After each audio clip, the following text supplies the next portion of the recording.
Bonsoir à tous. Bonsoir. Je vous accepte petit à petit. On va démarrer à 19h30. On est déjà 35 et on attend à peu près une centaine de personnes, donc on va démarrer tout doucement.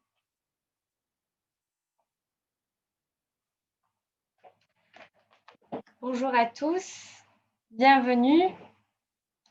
Vous arrivez petit à petit, donc je vous accepte aussi au fur et à mesure. Bienvenue à ceux qui viennent d'arriver.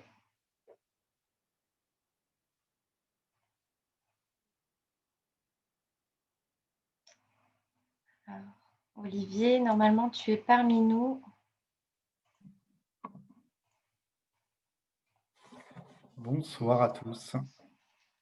Hello Olivier, ça fait plaisir de te voir. Merci de ton accueil. Avec plaisir, ça fait plaisir de te recevoir pour la première fois chez YPB. Alors, je vais mettre ta photo comme ça, je te vois bien. Hop, sur l'écran. Hop, côté intervenant. Parfait.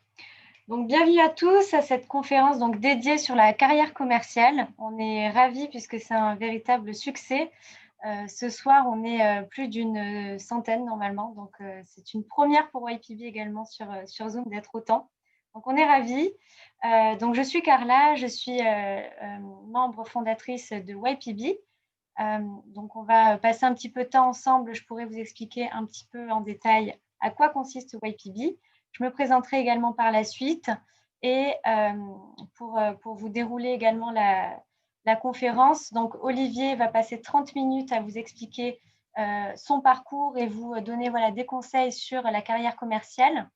Et on passera un petit peu de temps à la fin, donc pour un Q&A, pour répondre à toutes vos questions. Donc, rassurez-vous, on a aussi préparé des questions de notre côté, mais sentez-vous libre de poster toutes vos questions sur le chat. On y reviendra à la fin. Donc, déjà, on souhaite évidemment vous remercier et remercier Olivier pour son temps. Et à l'ordre, donc, aussi, ce qui est important, c'est le côté technique. S'il vous plaît, coupez bien vos micros, coupez bien vos caméras pour éviter les problèmes techniques. Ça peut arriver parfois, en tout cas, moi, je serai là comme la police des micros et je couperai vos petits micros si besoin. OK. Are you ready, Olivier? Prêt? OK. Donc, on va commencer et je continue d'accueillir également du monde. Alors, hop, j'accepte 3 nouvelles personnes. Bonjour Jade, bonjour Manon. Alors, tout d'abord, pour vous présenter l'association, donc YPB, c'est une asso qu'on a créée avec 5 membres de Master 2. On a créé cette association et c'est la première communauté des jeunes professionnels de la beauté. Et l'idée initialement, c'était véritablement de créer des moments de symbiose entre passionnés du parfum, de la beauté, d'échanger entre des experts et des jeunes qui commencent sur le marché, qui ne connaissent pas encore beaucoup de monde et qui ont besoin de se faire un petit réseau. Donc, nous, on était là pour vous proposer initialement des événements en physique. Malheureusement, pendant un an, heureusement, pendant un an, on a pu vous proposer des beaux events. Rappelez-vous, pour ceux qui étaient là, avec État libre d'Orange, on a pu faire avec Merci Andy, avec Sillage. On a eu pas mal de partenaires également pendant le confinement. On a dû évidemment se renouveler. Donc, pendant le confinement, on a basculé sur du digital. Donc, on s'est activé côté Instagram, côté Zoom, LinkedIn, Facebook. On a essayé de vous toucher par tous les moyens et de vous communiquer un maximum d'informations. Pour cette année et pour les abonnés qui sont déjà parmi nous, vous connaissez déjà comment fonctionne YPB. Un thème par mois sur lequel on débat, sur lequel on vous publie des articles et on fait intervenir des experts. Ce mois-ci, le thème, peut-être que certains d'entre vous le connaissent, c'est la beauté holistique.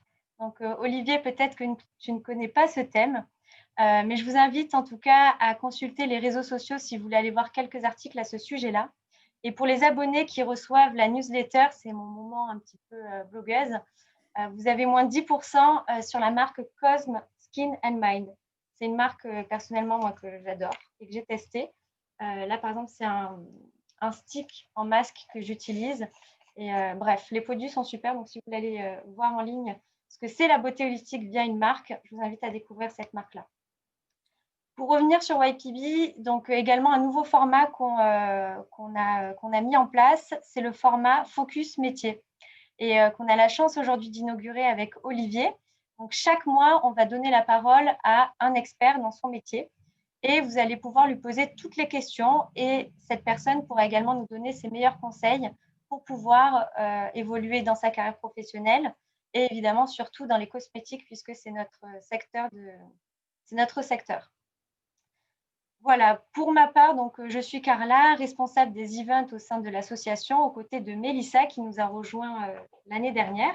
Moi, je suis plutôt sur l'axe parfum et Mélissa, elle est plutôt sur l'axe beauté. Donc, vous allez sûrement aussi la voir quand il y a des lives sur le soin ou sur le make-up. Voilà, donc c'est pour cette partie-là. Je vais maintenant laisser la parole à Olivier. Donc, Olivier qui va vous présenter son parcours et je le laisse évidemment vous dévoiler toutes ses surprises. Bonsoir à tout le monde. Déjà, merci à l'association de m'accueillir.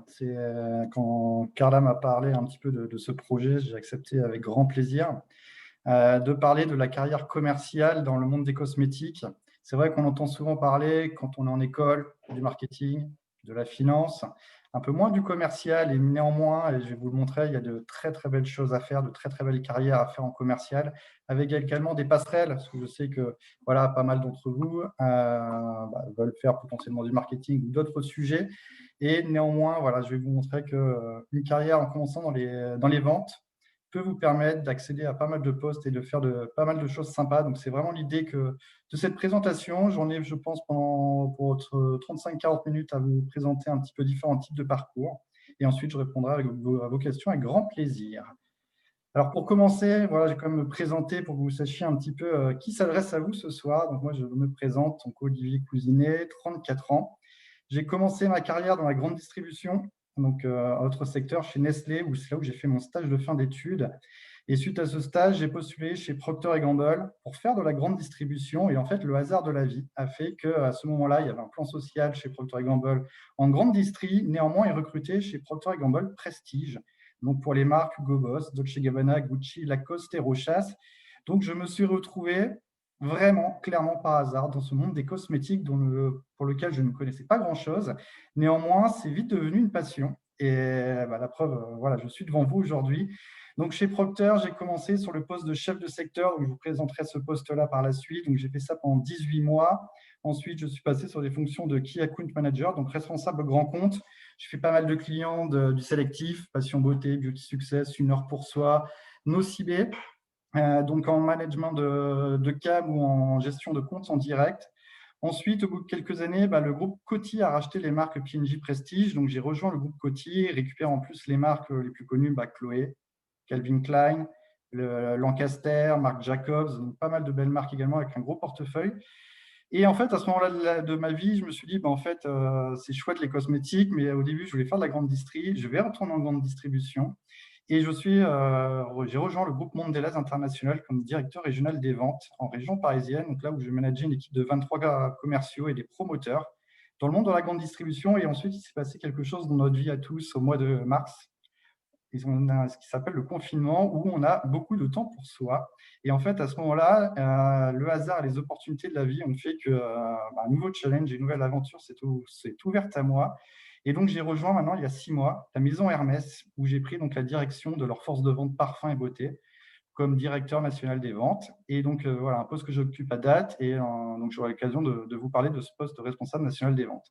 Et en parallèle, je suis aussi, et ça peut-être que ça pourra intéresser, vous verrez dans la présentation, je donne pour les plus jeunes qui sont en début de carrière, parfois des tips aussi de carrière. Je suis en parallèle consultant en cabinet de recrutement et on coach des gens pour la société J'Optimise, où on forme des gens en recherche d'emploi. Donc voilà, pour me présenter un petit peu, on va dire assez parlé de moi. Maintenant, intéressons-nous à notre sujet. Donc, la carrière commerciale, véritable tremplin pour la carrière dans le monde des cosmétiques. Donc là, j'ai voulu commencer volontairement par une idée de carrière, sachant qu'il y en a plein d'autres. Ce n'est pas une carrière type, c'est néanmoins pour puissiez voir un petit peu, imaginer un petit peu à quoi peut ressembler une carrière dans ce monde-là. Je rentrerai dans le détail de pas mal de postes. Après, j'ai volontairement, c'est ce que je connais mieux, j'ai fait une carrière dans la partie, on va dire, dans la maison, que ce soit pour la marque, par exemple, là pour le coup Hermès, et vous imaginez un petit peu une marque, un parcours, comment ça peut se passer. Après, on nous parlera également, parce que vous verrez qu'il y a pas mal de passerelles, et notamment, je pense, on peut travailler chez les clients, chez un Sephora, chez un OCB, chez un Marionneau. Il y a pas mal de choses à faire dans cette carrière-là qui peut être très, très intéressante. J'ai volontairement commencé par le stage. Et là, je m'adresse à ceux et celles qui sont encore en stage ou qui vont bientôt entamer leur stage de fin d'études. Je crois savoir qu'il y en a. Ne négligez pas ce stage. C'est vraiment aujourd'hui, pour réussir, entamer au mieux une carrière de cosmétique, ça passe par le stage. Pourquoi? Aujourd'hui, la plupart des maisons de luxe, on va les appeler comme ça, recrutent leurs commerciaux, leurs chefs de secteur pour lancer leur carrière dans leurs stagiaires. C'est le cas pour Hermès actuellement, on passe souvent par les anciens stagiaires. Quand j'étais chez Procter ou chez Coty, c'est par là que ça passe. Donc, ne négligez pas ce stage, ce qui veut dire que créez votre réseau pendant ce stage. Montrez-vous intéressé, montrez-vous curieux, demandez potentiellement à faire des journées terrain, à aller tourner avec un chef de secteur quand vous êtes en stage. Généralement, c'est toujours accepté. Bref, ne négligez pas le stage parce que c'est vraiment le pied à l'étrier dans pas mal de maisons, des L'Oréal, des LVMH, des Hermès, des Coty. Souvent, le stage est vraiment la porte d'entrée pour le Graal. Ensuite, voilà là, le moment où vous êtes l'heureux ou heureuse diplômé. Là, vous êtes heureux. Donc, généralement, c'est vrai que quand on regarde maintenant un peu le parcours et un peu le type de profil, le parcours roi, on va dire que la passerelle reine, c'est soit l'école de commerce, soit l'école d'ingénieur. On voit qu'aujourd'hui, de plus en plus de gros groupes, en début de carrière, embauchent des gens qui partent qui ont fait une école de commerce. C'est vrai, mais il n'y a pas que ça. Et j'en veux pour preuve, voilà, c'est pas parce qu'on n'est pas, faut pas se dire aujourd'hui je n'ai pas un bac plus 5, aujourd'hui je n'ai pas fait une école d'ingé ou une école de commerce. C'est une carrière dans les cosmétiques, c'est mort pour moi, c'est faux. Aujourd'hui, on voit de plus en plus, et c'est vraiment des parcours un peu divers. C'est des gens qui sont en bac plus 2, bac plus 3, qui vraiment vivent leurs rêves. Et c'est des personnes et des profils que j'encourage, qui se disent un jour, en fait, mon rêve, un jour, c'est d'être chef de secteur dans un groupe comme Hermès ou comme LVMH. Et en fait, voilà, aujourd'hui, je sais que quand je regarde les annonces d'emploi, c'est souvent bac plus 5. Et là, j'ai ce frein. Néanmoins, il y a pas mal de personnes, et j'en veux pour preuve, j'ai quelqu'un dans mon équipe qui a rejoint notre équipe chef de secteur très récemment, qui a commencé notamment en faisant notamment de l'animation. Elle a commencé par faire animatrice, d'abord pour des sociétés d'intérim. Ensuite, elle s'est fait embaucher dans les maisons. Ensuite, elle s'est fait embaucher par les groupes. Et aujourd'hui, voilà, les chefs de secteur chez nous. Donc, c'est aussi un parcours qui peut être possible. Donc, voilà, ce n'est pas uniquement le bac plus 5. Ensuite, sur les autres postes, je vais volontairement passer une carrière, on va dire, pour un jeune, c'est entre, on va dire, 3 et 4 ans par poste, idéalement. 3 à 4 ans par poste, pourquoi? Parce que la première année, on apprend. La deuxième année, on commence à mettre en place. La troisième, on appuie fort. À la quatrième, on passe à l'étape de dessus. Donc ça, c'est un petit peu un parcours pour vous montrer qu'en une dizaine d'années, en 10-15 ans, on peut accéder à des postes à plus haute responsabilité dont nous parlerons par la suite. Pour commencer la carrière, je pense pour une carrière dans les ventes, une carrière de commercial, le premier poste, le poste idéal pour commencer, et c'est le poste que quasiment 90% des boîtes proposent en début de carrière, c'est le poste de chef de secteur. Le poste de chef de secteur, c'est idéal. C'est un poste canon pour commencer une carrière. C'est un poste où vous allez apprendre énormément de choses. La première chose, c'est que vraiment, comme son nom l'indique, vous êtes chef de secteur, donc vous êtes vraiment patron de votre région ou de votre secteur. En fait, c'est comme si vous dites, je sors d'école, j'ai 24 ou 25 ans, voire plus, voire moins, et vous vous dites, en fait, aujourd'hui, je suis à la tête de ma petite PME. Et ça, c'est juste génial parce que c'est vraiment un métier où aujourd'hui, moi, je prends en exemple mes chefs de secteur, c'est aujourd'hui, ils sont à la tête d'une petite PME qui pèse plusieurs millions d'euros pour beaucoup. Et en fait, c'est canon parce que c'est vous qui avez vraiment la gestion de A à Z de ce secteur. C'est vous qui allez vendre comme bon vous semble. Une fois que vous avez vendu, vous allez aider votre client à revendre le plus vite possible. Si vous allez avoir comme mission de bâtir une relation commerciale solide avec votre client, c'est bien beau de lui vendre beaucoup une première fois, bravo. Par contre, après, si jamais ça ne se vend pas et que ça ne sort pas, c'est une toute autre histoire. Et c'est comme ça qu'on brise une relation commerciale. Et ensuite, une mission aussi, c'est que souvent, et vous le verrez par la suite, quand on est au siège, on est complètement déconnecté du terrain et le chef de secteur, en fait, c'est les yeux et les oreilles du siège. Et donc, c'est aussi vraiment un métier qui va permettre de donner beaucoup d'informations pour les personnes du siège. C'est un métier génial. Pourquoi? Parce que je l'ai mis dans les avantages, c'est un métier où vous allez être complètement autonome. Ce qui peut être parfois aussi, je l'ai mis aussi en inconvénient, qui peut être surprenant et perturbant. Pourquoi? Parce que généralement, vous allez intégrer une entreprise, on va vous former pendant une semaine et demie, et quasiment, au bout de 15 jours, vous allez vous retrouver tout seul en magasin, tout seul sur votre secteur, et ça peut être assez perturbant. Donc, le but du jeu, on vous rassure, c'est voilà, au début, on vient vous former, vous encadrer. Néanmoins, c'est quelque chose qui peut être surprenant et un métier autonome. On n'a pas c'est chouette et pas chouette en même temps. Si on n'a pas le chef sur le dos, comme quand on est dans le stage ou dans un bureau où il est tous les jours à côté de nous, là, on est à distance. Donc, c'est vraiment quelque chose de très particulier. Mais néanmoins, c'est un métier où on développe d'énormes qualités, la technique de vente, la négociation, on apprend l'audace, on teste des choses. Bref, c'est un métier passionnant, mais qui pour vous, je pense là, je m'adresse aux jeunes diplômés. Je sais par expérience que j'étais à votre place un jour, et c'est un métier où parfois, on peut avoir l'impression que le temps est long. On se dit, en fait, ouais, ça fait 1 an que je suis chef de secteur, je sais vendre, je sais négocier, je suis une star, j'ai des super résultats. En fait, voilà, c'est bon, j'ai fait le tour du poste et maintenant je vais aller au siège. Et c'est parfois, ça peut être long et frustrant. Néanmoins, clairement, je pense qu'il faut au minimum 2 ans pour vraiment commencer à être bon en technique de vente ou sur les premières bases de négociation. Et je peux comprendre, surtout voilà, on est dans une société où c'est important de changer très vite de job, où on a envie d'aller très vite. Je peux comprendre cette impatience, mais néanmoins, faites confiance à votre manager. Voilà, c'est lui qui jugera si vous êtes prêt ou pas à monter. Et vraiment, c'est un métier aussi, prenez bien le temps d'apprendre. C'est un métier extraordinaire.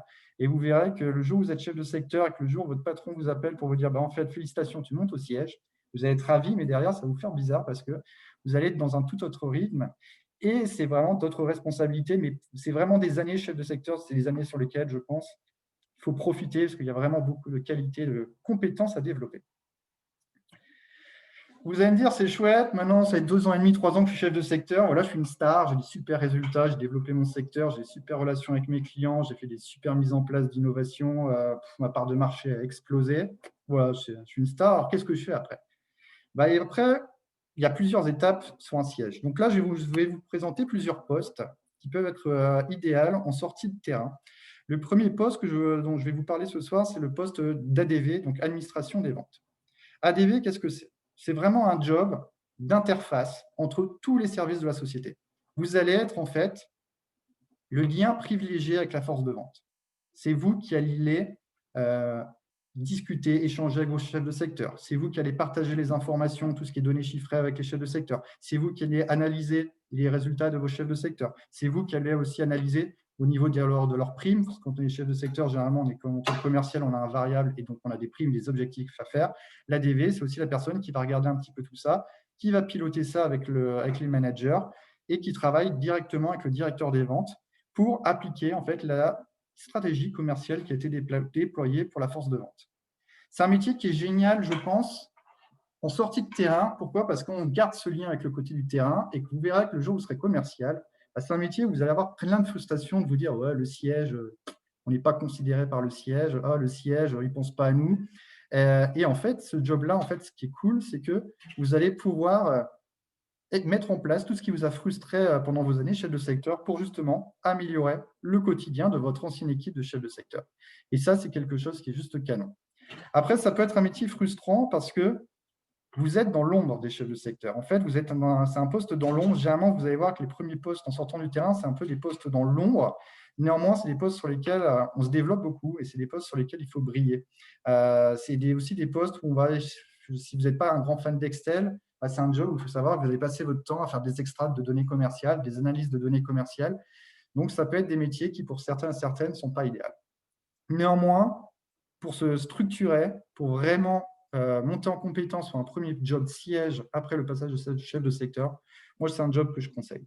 L'autre job que je conseille, et ça parlera sûrement plus aux marketeurs d'entre vous, aux plus marketeurs d'entre vous, c'est le poste donc, de trade marketing ou chef de projet ou marketing opérationnel. C'est donc un job, en fait, juste canonissime, où on va apprendre énormément, vraiment un mix entre le commercial pur, mais aussi le marketing.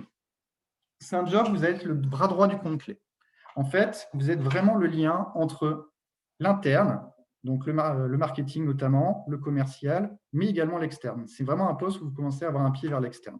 Vous allez avoir un budget, par exemple 1 million d'euros. Et en fait, ce budget-là, ça sera à vous avec le CAN de voir comment vous allez attribuer ce budget d'1 million d'euros. Est-ce que chez mon client, ça fait plus de sens de mettre des PLV? Est-ce que ça fait plus de sens de mettre des moyens moteurs? Est-ce que ça met plus de sens de mettre un challenge commercial? Bref, pas mal de leviers que vous allez négocier. Après, par exemple, si vous décidez de faire des PLV, vous allez voir directement avec les agences de créa. Ensuite, avec les maisons de couture, sachez-le que ce n'est pas forcément évident parce que les maisons de couture, croyez-moi, j'ai travaillé notamment, par exemple, un Dolce Gabbana. C'est des maisons de couture qui sont très exigeantes et très, très regardantes sur tout ce qu'on fait. Donc, c'est peut-être des métiers qui sont compliqués, avec beaucoup, beaucoup d'allers-retours entre les agences. Néanmoins, c'est un métier qui est juste canon parce qu'il va vous permettre de voir vraiment énormément de choses, de toucher à beaucoup de choses. C'est un métier où vous allez être en contact avec tous les services, commercial, finance, marketing, logistique. Donc, c'est vraiment un super job. Moi, je trouve que c'est limite l'un des meilleurs jobs pour commencer au siège sur un poste de chef de secteur. Et en plus, tout à l'heure, je disais en introduction, les personnes qui aiment le marketing, c'est aussi un poste qui, clairement, à mon goût, permet des passerelles plus facilement vers des carrières marketing par la suite, par exemple un chef de projet. Pourquoi? Parce que la personne en trade marketing va collaborer au quotidien aussi avec le chef de projet ou le chef de produit ou le chef de marque. Et donc, c'est vraiment un métier qui permet un jour potentiellement de faire une passerelle. Et Olivier, je me permets juste de te poser une question. Ces métiers-là, justement, combien il existe de personnes dans les services? Est-ce que quand on est chef de secteur, c'est une team en général qui est assez complète, on peut les nombrer enfin, on peut les compter, il y a plusieurs personnes dans cette équipe. Exactement. Et en market, est-ce que les postes sont aussi nombreux? Et tu disais tout à l'heure en administration des ventes, est-ce qu'on peut aussi prétendre à avoir autant de postes que chef de secteur? Alors, autant de postes, non. En fait, ADV, il peut y en avoir. Généralement, on va dire que c'est un par force de vente. Après, il peut y en avoir plusieurs. Je prends l'exemple, lorsque j'étais chez Mondelez, on avait une catégorie biscuits, une catégorie chocolat et une catégorie chewing-gum. Et en fait, on avait un ADV par catégorie. Donc ça, c'est vraiment dans les boîtes ou dans les sociétés où il y a énormément de marques et ou même de secteurs d'activité différents. On peut imaginer avoir plusieurs ADV. Après, pour ce qui est de la partie trade marketing, oui, c'est un poste où on peut avoir plusieurs personnes.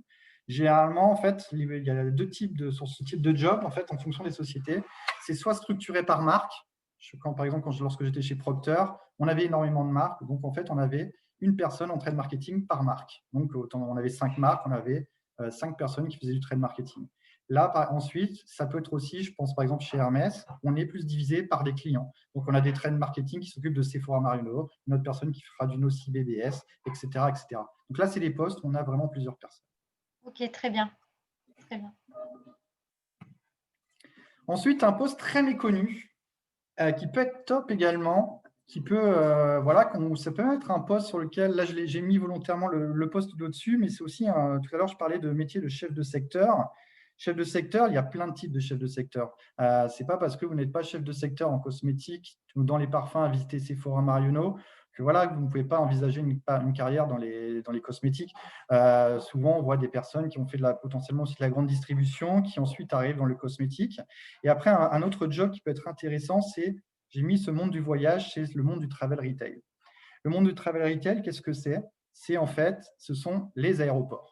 En fait, vous avez tous voyagé, vous avez tous pris l'avion. Il y a toujours des parfumeries qui nous attendent dès qu'on passe les contrôles de sécurité. Et forcément, qui dit parfumerie dit des commerciaux et des managers qui vont gérer ces choses-là. Donc, deux types de postes. Vous êtes commercial et vous voyagez un peu partout en France, un peu partout dans le monde pour proposer les parfums et engager et former les équipes. Soit vous êtes manager d'une équipe de responsables de zone. Et donc là, vous allez à un poste aussi où vous allez énormément voyager. Ce qui est canon, c'est que c'est un poste où on peut voyager partout dans le monde. C'est un métier aussi où vous allez apprendre des connaissances de marché. Typiquement, souvent, quand on est en marché en France, on connaît très, très bien le marché français. Néanmoins, on ne connaît pas du tout les marchés étrangers.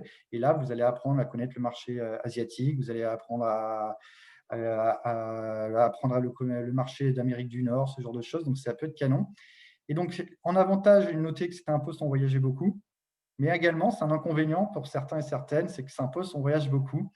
Après, c'est aussi un poste qui n'est pas forcément, c'est le travel retail, c'est un domaine qui n'est pas forcément prioritaire pour les sociétés. Souvent, on va dire, c'est entre 5 et 6% du chiffre d'affaires total d'une société. Donc, parfois, on se sent un peu, voilà, un peu mis de côté par rapport au secteur, on va dire la maison reine, qui fait, elle, 95% du chiffre de l'année. Et après aussi, je l'ai noté, parce que voilà, hein, le Covid, c'est un secteur qui, là, depuis un an, est complètement à l'arrêt. Donc, c'est un secteur, là, pour le coup, qui est… bon, il y aura beaucoup de choses à reconstruire, mais pour les personnes qui veulent aujourd'hui se lancer dans le travel retail, clairement, aujourd'hui, c'est un secteur qu'il est compliqué d'espérer. Ensuite, pour moi,